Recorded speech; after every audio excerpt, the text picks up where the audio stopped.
This is an ad by BetterHelp. Did I talk too much? Should have handled Why can't I that just better? let it go? I wish I would stop. Always Overthinking so much. Thinking so much. That didn't go well. Did I talk too much? I wish I would stop. Overthinking so much. Take a breath. You're not alone. Let's talk about what's going on.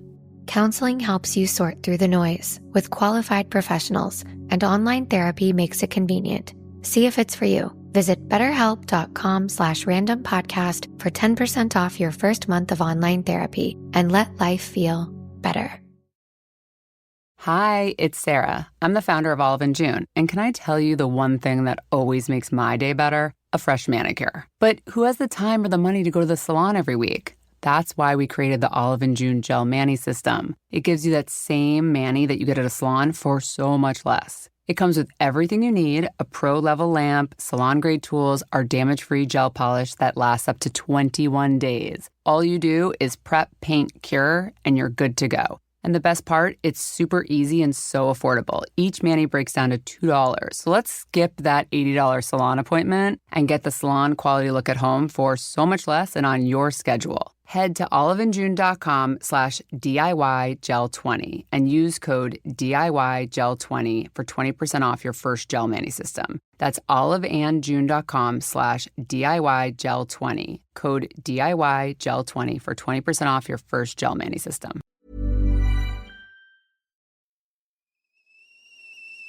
Oh, the kettle's boiled. Excellent timing. I'll just make myself a quick cuppa, take a deep breath and pretend I know exactly what I'm doing.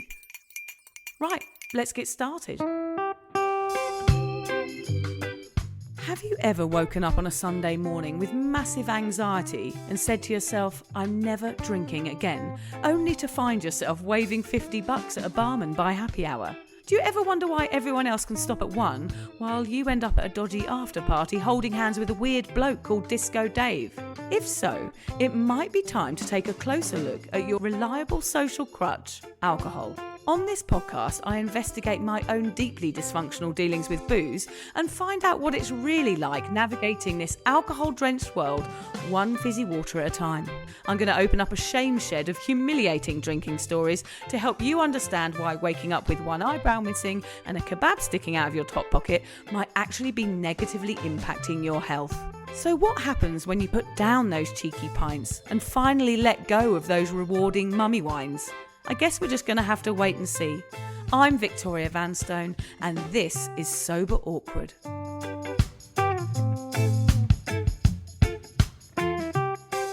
I'm here in my kitchen, which is strange, and the dog has just done a wee on the microphones. Wait a second. It's done a wee on the wires. I think my husband's maybe got a cloth. John, are you there? Yeah, what? Can you get me a cloth, please? The dog's done a wee on one of the mic wires. Why don't you get the cloth? I don't know where they are, quite honestly. Sounds about right. I heard that. Hey, thank you. I'm not sure if I'm going to electrocute myself if I do that. Anyway, here I am in my kitchen on my own without Hamish, which is crazy. My husband, John, is now at my feet cleaning up a little bit of dog piss. But anyway, hopefully he'll be getting on with some cleaning in the background while I record this episode. I might drag him on later to get his opinion on today's topic. But not for long, though. There's a lot of ironing to do. Anyway, here I am, dog wee at my feet, talking into a microphone without Hamish, which feels a bit like doing karaoke without a backing track. A little bit awkward and a little bit sad.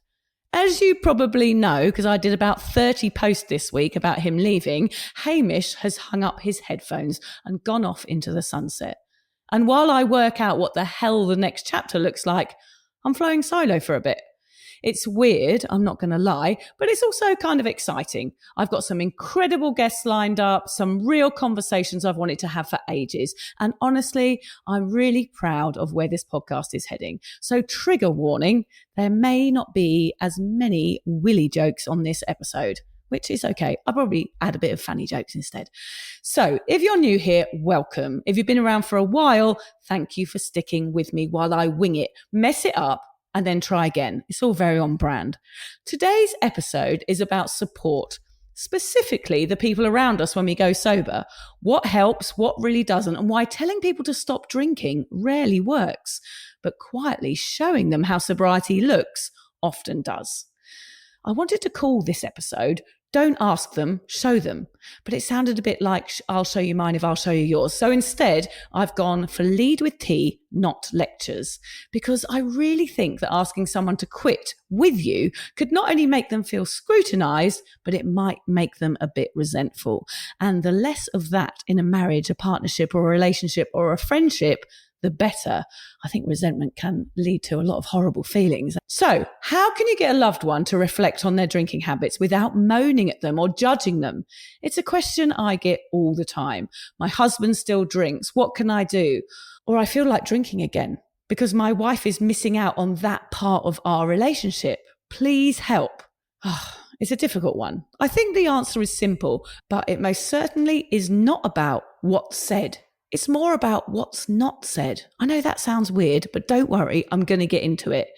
The reason I've chosen this topic today isn't because I was listening to a famous psychologist talk about addiction, and it's definitely not because I read a groundbreaking paper on relationships written by someone with a double-barreled name and a monocle. No, I don't read that sort of thing. It's because I just got back from holiday and I binged watched The Real Housewives of Beverly Hills on the plane.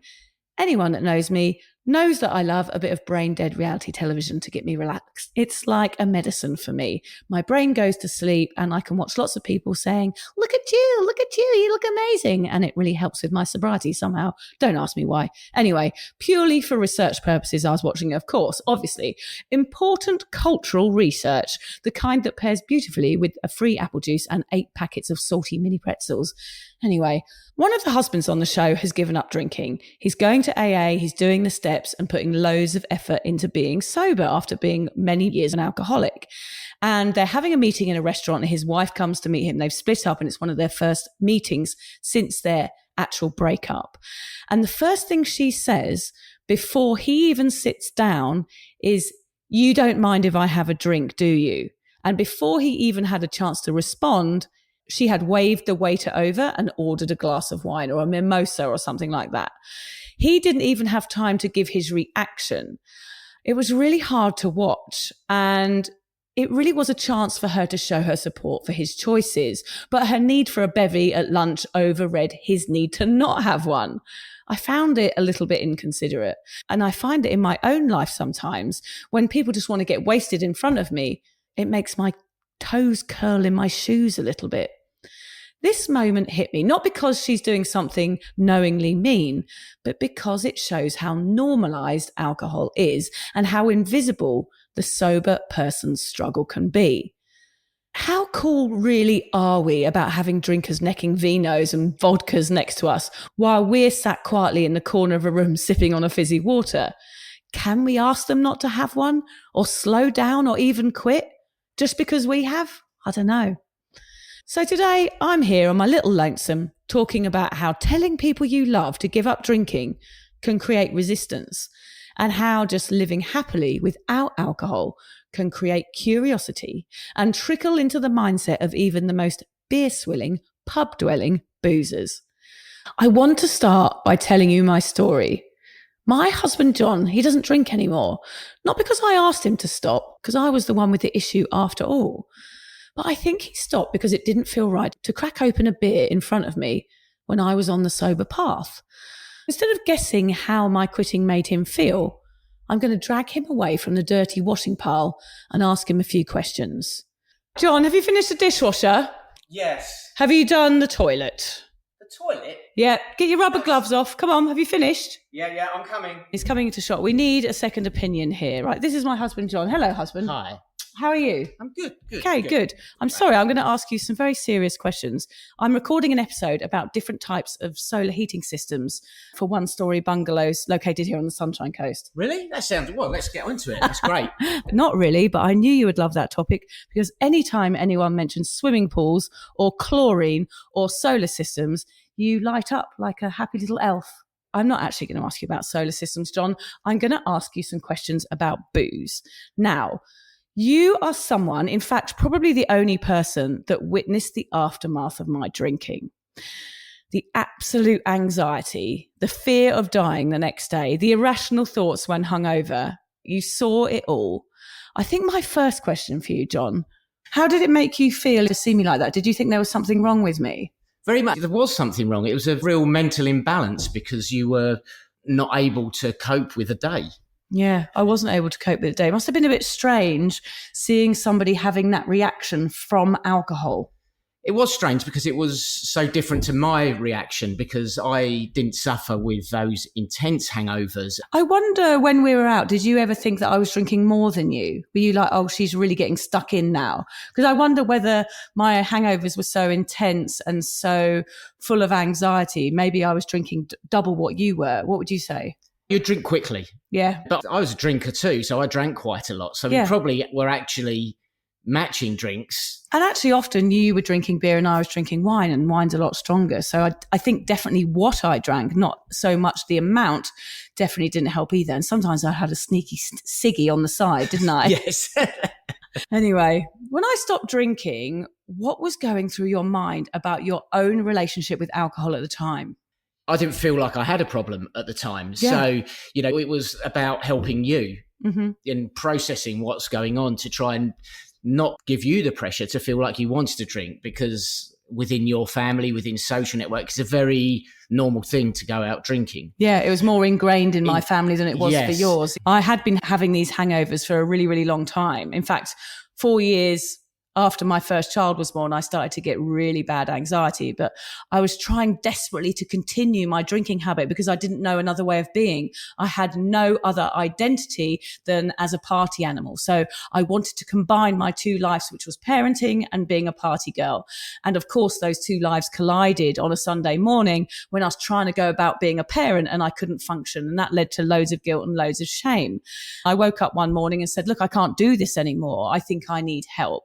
And when I walked into that lounge, instead of judging me or saying this has been a long time coming or being horrible to me, John just said, I am here to support you in whatever you want to do.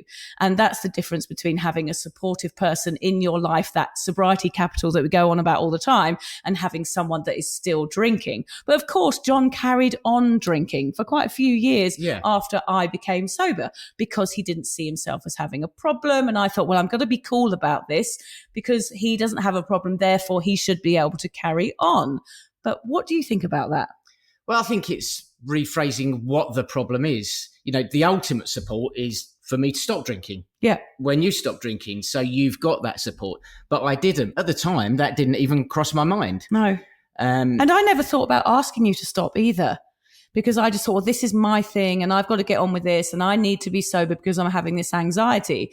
But it never crossed my mind to say, John, I think you need to stop, because I wasn't as educated as I am about alcohol now, because really I love you and I would have wanted you to look after your body. And before, I perhaps didn't see alcohol for what it is like I do now. And I would have gone, well, my husband's drinking. I'd rather he didn't put that class A carcinogen into his body.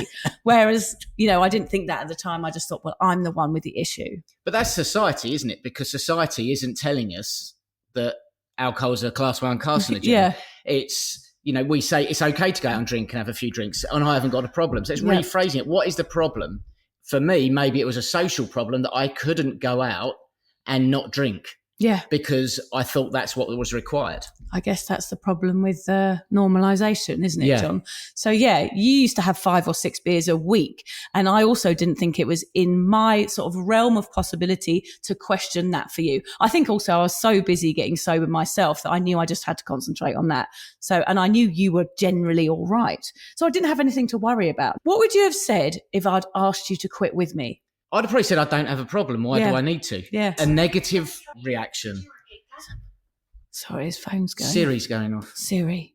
Bloody Siri. Actually, she'd probably answer better than you. It's Siri. Did you feel any pressure to quit because I had, or did it feel more like a decision you came to in your own time? It was definitely a decision in my own time. Yeah. I think it's probably been, about 4 years now, maybe, that I've not been drinking for. There was no pressure from you. I didn't feel the pressure. In my own mind, I thought, why am I still drinking? I'm having 4 or 5 beers a week. What's the purpose of that? And there is no purpose. So I became more educated because of what you're doing and learning from your podcast and what you're writing in your books. So I just came to that decision naturally, I suppose, to stop drinking.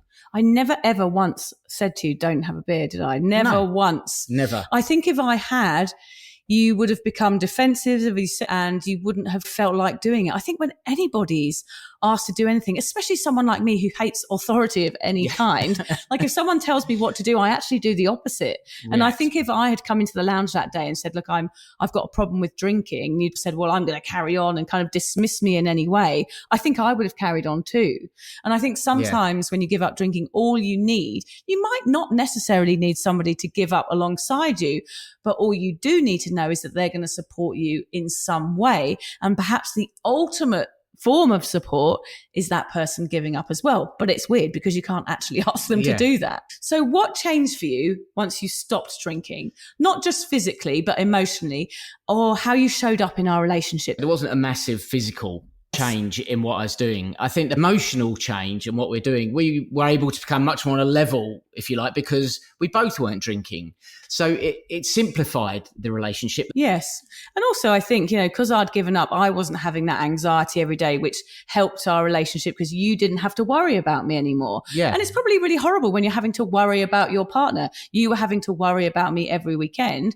And then perhaps when you were drinking, I think I never asked you to quit, but there was a sense that if you were having a beer and I was having a fizzy water and we were in the house on our own, I think I probably did feel a bit like I was missing out or that I wanted to join in. And I think it allows that craving or that little inkling of, oh, I remember what that is. And it just being in the house, even though you're having 6 beers a week, whatever it was, it allows that inkling of, oh, maybe I don't need to be sober. Maybe sobriety is a bit extreme. Maybe I don't need to do this. So I think that's another reason why it's really good for you to give up. So it means I don't have to think about it. There's no beers in my fridge. There's no reason for me to go, oh, I can go and grab a beer and maybe this sobriety thing isn't for me after all. And it feels for me, I must say, like the ultimate sacrifice that a partner can give. And especially when someone's on this sober path, is to say, look, I'm going to do this too. Not only is it going to help your relationship, but it's also going to help the person who really had a problem. You know what's really good? What? By both of us giving up drinking, we get the fizzy water tap. Yeah, he doesn't mind if I spend money on expensive cordials. Looking back, do you think watching me go through early sobriety influenced you more than anything I could have said?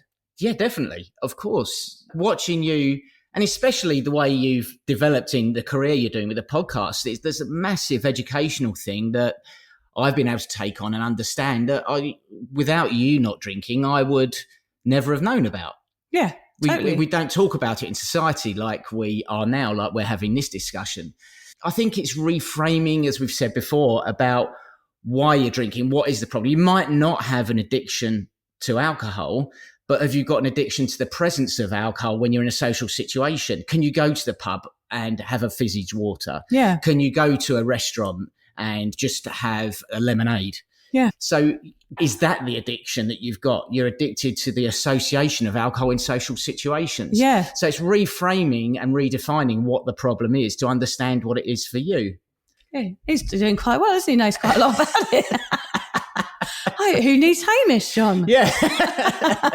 That is very, very true. Yeah. And the addiction to being not yourself in a social situation is also normalised as well. So that in itself is a reason to continue drinking, just because you don't know who you are socially without a bevy in your hand, which is another reason to do it, because it's like a challenge then, isn't it? You can go out, you can challenge yourself, you can feel satisfied afterwards. And if you're doing that as a couple, I know it sounds cheesy and like a bit like wholesome and perfect, but doing that as a couple, at least you've got a wingman with you. You've got somebody there who's going to support you all the way.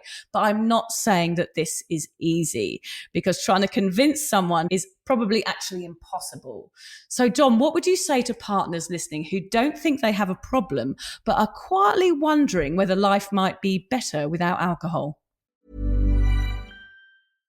BetterHelp Online Therapy bought this 30-second ad to remind you right now, wherever you are, to unclench your jaw, relax your shoulders, take a deep breath in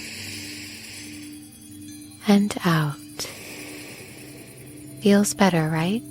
That's 15 seconds of self-care. Imagine what you could do with more.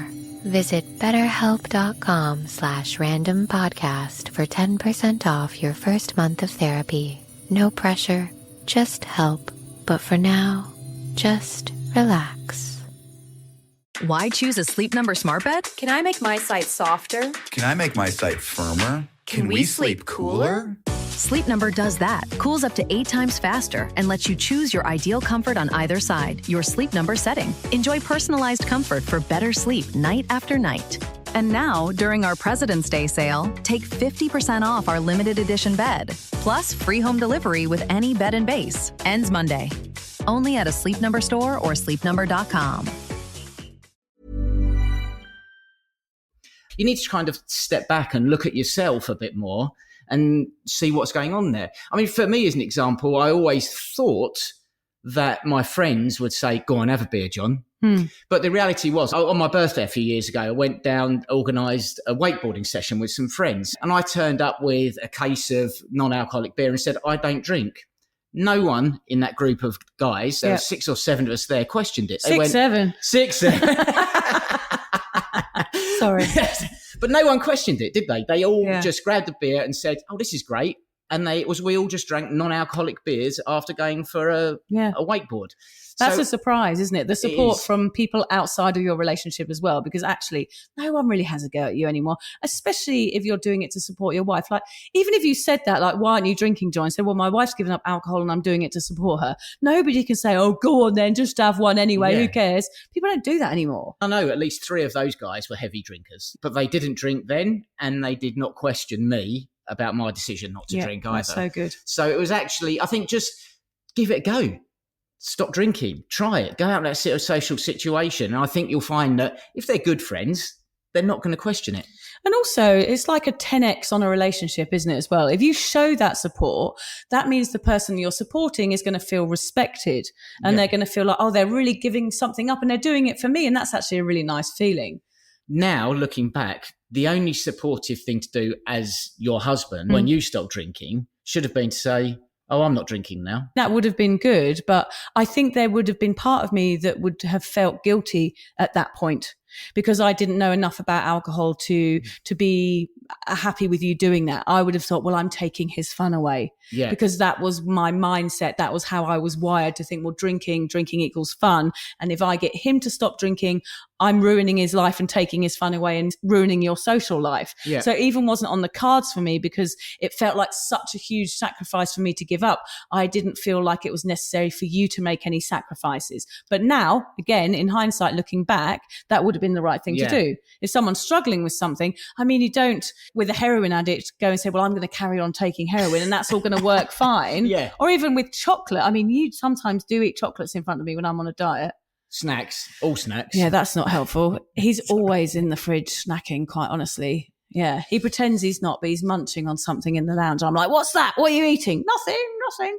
He quit because he watched on from afar, observed the changes in me, and decided it might be a good idea to follow suit. And that is what I will call leading with tea and not with lectures. Can I go now or do I have to stay? No, you've done quite well. I'm going to keep you for a second. Really? Yes. I feel like I need another voice. Can you just be Hamish just for one more second? No need to put on a mankini or grow your nose or be posh or any of those things. But another voice might make the listeners feel, well, a bit more sober, awkward. Okay. So help me explain why asking your partner to quit drinking just because you have might actually backfire.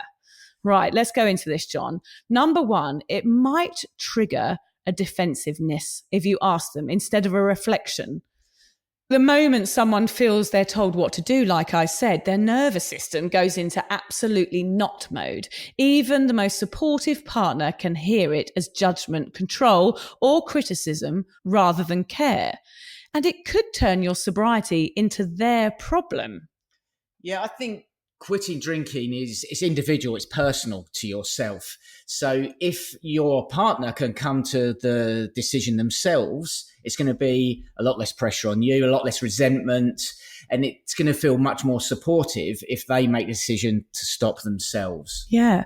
And it might get them feeling like they're being punished for something they don't believe they have an issue with, which isn't going to be a nice feeling for anyone. I think people only change, John, through curiosity, not instruction. Most behavior change doesn't come from being told what to do. It comes from watching someone else change, noticing the benefits and quietly wondering, could that work for me too? Which is what you did. A lovely, supportive husband, aren't I? Yeah, you are, yeah. I must say, when you quit, I felt much, much safer. And I didn't realise that I hadn't felt safe before that, strangely enough. And it was nice that I didn't have to ask you to quit drinking. That would have felt like nagging, and it wasn't my place. Unless mopping's involved, then I will nag you to do that. When you simply live your sober life without forcing change on others, you reduce power struggles and protect the relationship. We stayed connected rather than turning sobriety into a battleground. This is the difference between control and influence. Control is standing in someone's face, pointing at their pint and saying, you need to stop drinking, which immediately makes them want to order 2 pints, possibly in protest, possibly out of spite, possibly to prove they are a grown adult who can do what they like. What do you mean? I'm a grown adult that can do whatever I want. No, What? You are certainly not a grown adult that can do whatever they want. Anyway, pop off now. There's What? school lunches to get ready. I've got to go. Yeah, bye. You did well, though. I'm impressed. So that's just one case study that proves you don't need to convince anyone. You just need to live your life differently. But that doesn't mean everyone will do this. Most people, when you quit, will say the classic line, I don't have a problem, so why would I quit too? I remember when my sister quit drinking 27 years ago, I was quite selfish in my line of thinking. All I thought was, you're not an alcoholic, who's going to drink with me? Looking back, I realised I was just pissed off at how her quitting might not only shine a light on my own habit, but also make me feel like she was a complete party pooper. I was annoyed that her quitting might ruin my fun, and I'm sure that's how partners often feel. I'm sure she felt that too. I think my sister thought, if you don't have a problem, why is it so important to keep drinking around me when it's the very thing I'm struggling with? And it's a fair point. Although she never said that, of course, she just kept on being sober, hoping inside that I would notice. And when I did, when I noticed her still dancing on tables at birthday parties, still having fun and smiling, a feeling did grow inside me. Maybe I can do that too. So if you don't have support, this is the bit that really matters. Let's talk about it gently. I love that word. Not everyone gets a John. I could hire him out, but that's probably illegal. So sobriety can feel lonely, especially early sobriety. You might be surrounded by people who still drink, people who don't get it, or people say things like, oh, go on, one won't hurt, as if they're offering you a biscuit. Actually, John, can you give me a biscuit? Which one?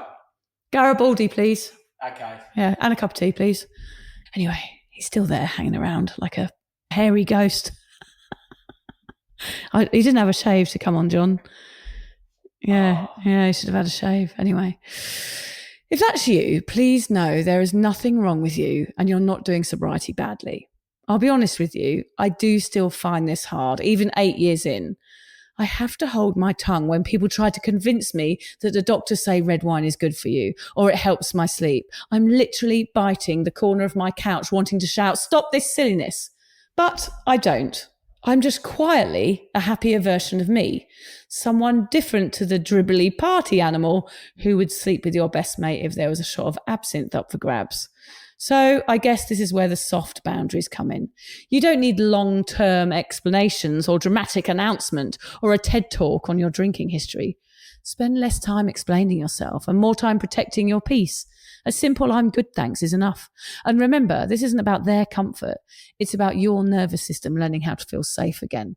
And when you feel safe in sobriety, I think you've got more chance of doing it long term. So if support isn't coming from home or your usual circle, go and find it elsewhere. Podcasts, online communities, join cuppa, sober meetups, WhatsApp groups, the one person who just gets it. Sober adjacent support, I'm calling it. It absolutely counts. You're allowed to build new scaffolding around yourself while you grow. I know that sounds cheesy and it's not very sober awkward me say a little bit of woo-woo stuff, but there you go. It's absolutely true. Remember, we had that Jean McCarthy on the episode a few weeks ago. I've just seen her. She's absolutely amazing. And she talks about the sobriety capital. And that's not only shelter or the people you know or how much money you have in the bank. That's also about your partner and who is there for you on a day-to-day basis. It does become so important. And if that person is drinking heavily, it's going to be so hard for you. It's going to be so difficult. And it's so frustrating because you feel like saying and shouting at them, please just stop this. Do it for me. But unfortunately, as far as I know, that doesn't really seem to work. Gentle conversations are what are needed here. But you don't need everybody on board at the same time. You just got to do you. You just need enough support to keep you going. And sometimes that support starts with choosing you. I think what I'm trying to say is that somewhere within this waffle is no one quits because they were nagged. They quit because they saw someone quietly thriving. If this podcast has hit something for you, especially if you're navigating sobriety without much support, please know this. You are not doing it wrong. You're doing something brave. You don't owe anyone an explanation and you don't need to drag anyone along with you. Just keep doing you. Calmly, kindly, consistently, and with absolutely no nagging. Thank you for being here while I figure this all out. It's been really hard for me today to do it on my own. I'm going to be honest with you. It's very hot in here because I've had to turn the aircon off. I did have a little breakdown halfway through, but I got on with it. Change for me in this podcast has been a little harder than I thought it was going to be. And I'm missing Hamish and I'm missing someone to have banter with. It was lovely having John here. And I love to hear his point of view. And he is, I must say, been an incredible support for me in my sobriety. Somebody that gives up for you is somebody that's worth sticking around or letting them stick around. But unfortunately, I do know a lot of people whose relationships have ended because of this. One person carries on drinking and one person doesn't. And the person that stops changes. They change massively. They're up in the morning. They're not having lions. They're wanting to do more. They've got more hobbies. They've got more interests. And they sort of tend to thrive. And for the other person, it can feel like they're leaving them behind, which is a horrible feeling. So unless they jump on the train, they're going to feel like, well, this relationship isn't working anymore. So unfortunately, that is a side effect of becoming sober sometimes, is that you end up not being with the person that you have always been with. And that can be really, really hard. Trying to work around someone that's still drinking is going to cause some slight resentment. You can try and be cool with it, but trying to be cool with something like that for a long time is going to be hard. So yeah. Thank you for coming and listening to me waffle on Sober Awkward today on my own. Next week, I've got an amazing guest coming on and I'm busy looking for a new Sober Awkward co-host. I have a few in mind, so watch this space. Thanks for listening, everybody. Oh, and no Willy jokes today. It's sad, isn't it? Doesn't seem right to make a Willy joke on my own. Anyway, toot toot. If you're questioning your relationship with booze, struggling to moderate, or your hangovers are causing anxiety, it might be time to reach out for some support. Talk to a mate, book in with your GP, go to an AA meeting, or find an online support group. I've got one. Just head to cuppa.community. For more resources, head to soberawkward.com, where you'll find details of our amazing Thailand sober holidays, the 30-day sobriety guide, books, blogs, writing courses, and loads more. I know this sobriety thingamajig can feel uncomfortable at first, but there is help out there. Find your community, connect, and start to feel the awkward and do it anyway. And if you've enjoyed the Sober Awkward podcast, please rate it, review it and share it with your mates. Because honestly, my mates are bored of hearing about it.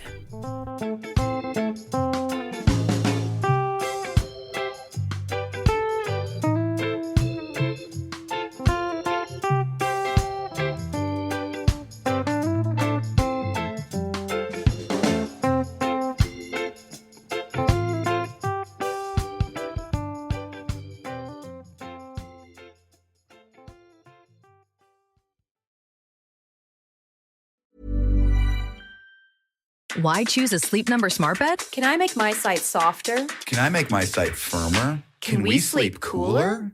Sleep Number does that. Cools up to 8 times faster and lets you choose your ideal comfort on either side, your Sleep Number setting. Enjoy personalized comfort for better sleep night after night. And now, during our President's Day sale, take 50% off our limited edition bed, plus free home delivery with any bed and base. Ends Monday. Only at a Sleep Number store or sleepnumber.com. Exhausted from spending half your night cooking? Factor eliminates the stress with chef-crafted, fully prepared meals delivered to your door.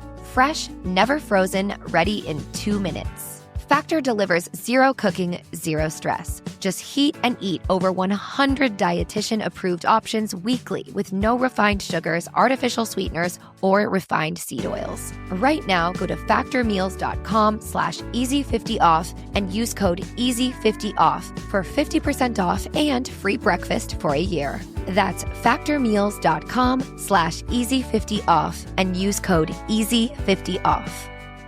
91% of dog parents say their pup is an important member of the family, and 40% would even save their dog over a human stranger.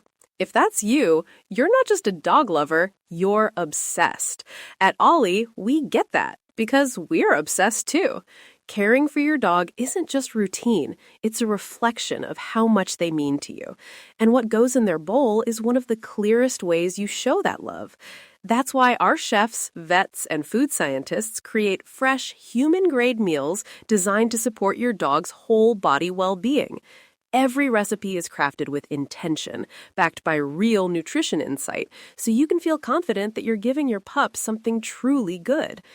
Build a plan tailored to your dog's needs with perfectly portioned meals and 5 recipes to choose from. Visit ollie.com/obsessed and use code OBSESSED for 60% off your first box.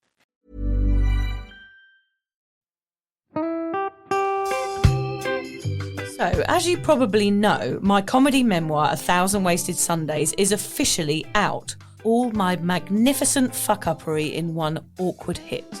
If you'd like to get your hands on a copy, it's now available from all good bookstores. We always say all good bookstores, don't we? Yeah. Are there bad bookstores? No, it's probably ones with moody sellers. Oh yeah, really depressed librarian folk. Yes, okay, good. So there are probably some, but we're only storing it in the good ones. It's only made it into the goodies. You can also get it from all good online retailers. The print version and ebook are out now, and the audiobook will be available in March. I've been writing my memoir for 5 years. It will make you laugh, cry and cringe, and hopefully inspire a few people to reconsider their relationship with booze. If you love the podcast, then I think you'll love the book, even if I do say so myself. Hamish has read it. What did you think? I feel like I know a little bit too much about you now, to be honest, Vic. Look, I really loved it. It was hilarious and surprisingly moving, but I feel like I've seen you naked in a literary sense. Yeah. Does that make sense? Yeah, that's worrying. Yeah. From an emotional point of view, seriously, it wobbled my teeny weeny wooden heart, Vic. Okay. My teeny little wooden heart. Well, his wooden heart is broken. Anyway, so if you do manage to get your filthy mitts on a copy, please do me a favour and head to goodreads.com and give me a review.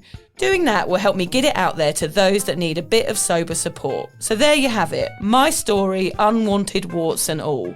Come and get awkward with me. Not to be too demanding or anything, but seriously, go and buy it now. Yeah, go and buy it. Go and buy it right now. Yeah, don't just tell your friends, buy it, and then buy your friends one or two. Yeah, don't give them a copy, buy it. Yeah. And you know what? Don't be careful where you store it. If you lose it, you can always buy another 5. Yeah, buy another one. Yeah.